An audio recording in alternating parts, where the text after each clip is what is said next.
It's 2026. You're an investment banking analyst at a bulge bracket. Base salary, $125. Bonus target, $80. Same as 5 years ago. But the job looks nothing like what your seniors described. Here's your actual day. 6 a.m. You don't wake up and check your phone. You wake up and open the terminal on your phone. 4. Claude windows have been running since you went to bed. 3 tasks done. 1 errored. You fix the error in 20 seconds, kick the task off again, and go to the gym. On the treadmill, you're not thinking about the deal. You're thinking about the comps task you left running. 140 companies scraped from 3 different sources. Cleaned, structured, filtered. By the time you're back at 8, it's sitting in your inbox.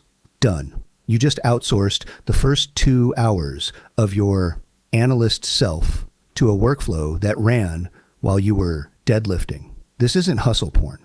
This is what the job actually became. 8:30 a.m. You're at your desk. You open 3 prompts you've used maybe 1,000 times each. Every analyst in your group knows them. You didn't learn them in orientation. You learned them off a Reddit thread. 1. Read every file in this folder. Tell me what we have. Summarize it structurally. 2. Context is this. Based on the files in the folder, what's your initial view? 3. Brainstorm ideas with me, critically question me, criticize my thinking from multiple angles, then propose what's better with reasoning. That's it. That's the stack. Those 3 prompts run 80% of the analytical work in a modern pitchbook. And here's the part nobody writes down. 3 weeks ago, your MD asked you how you did a specific piece of research so fast. You showed her prompt number 3. Yes, the MD asked the analyst. That's 2026, Tuesday of last week. You wanted Claude to do something specific, connect to WhatsApp, auto-update your deal to-do list from the newsfeed, manage a team of agents working on different pieces of the same pitch. When one finished, draft a WhatsApp message to the client for your review before sending. Claude said,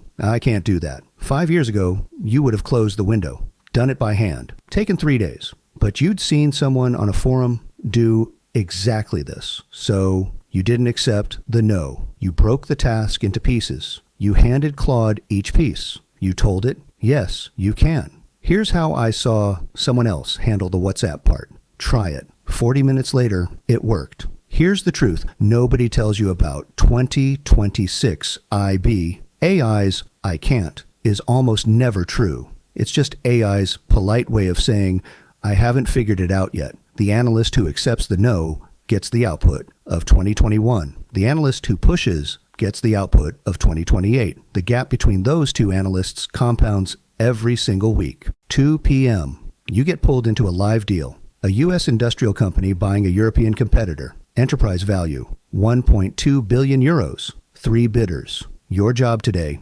downside LBO. You give Claude a rough sketch. Build the model. 400 basis point rate shock. 18% revenue decline year 2. Working capital stretch of 15 days. 4 minutes.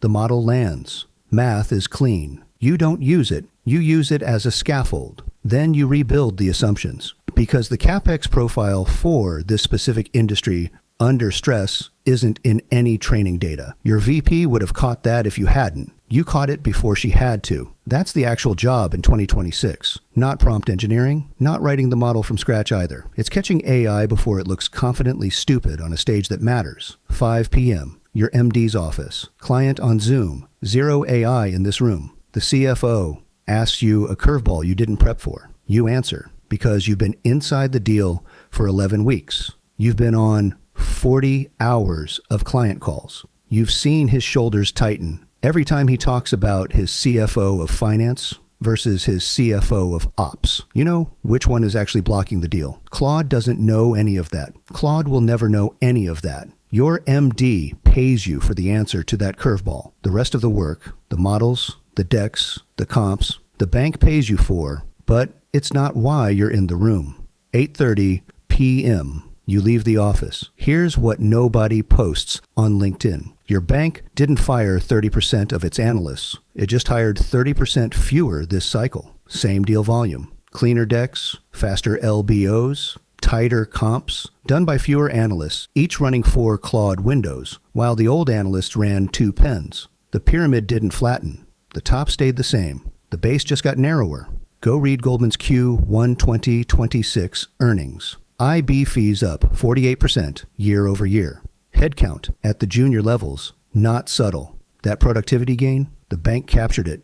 Every dollar. Here's the lesson. Nobody hands you on day one. 3 things separate the analyst who makes VP from the analyst who quietly gets moved out in cycle 3. 1, you run agents, not tasks. You don't sit and do the work. You set up the work to run while you sleep, while you're at the gym, while you're on a client call. The analyst who runs parallel wins. 2, you push past I can't. That's the entire skill. Every productivity gain anyone in your building has unlocked in the last year came from refusing to accept the first no. 3, you protect what AI will never do. Reading the room, keeping the network warm, negotiating, telling a client a truth they don't want to hear, and having them thank you for it. This is the whole job now. Because here's the quiet truth of 2026. IB, AI didn't replace the analyst. It replaced the analyst who didn't know what AI couldn't do.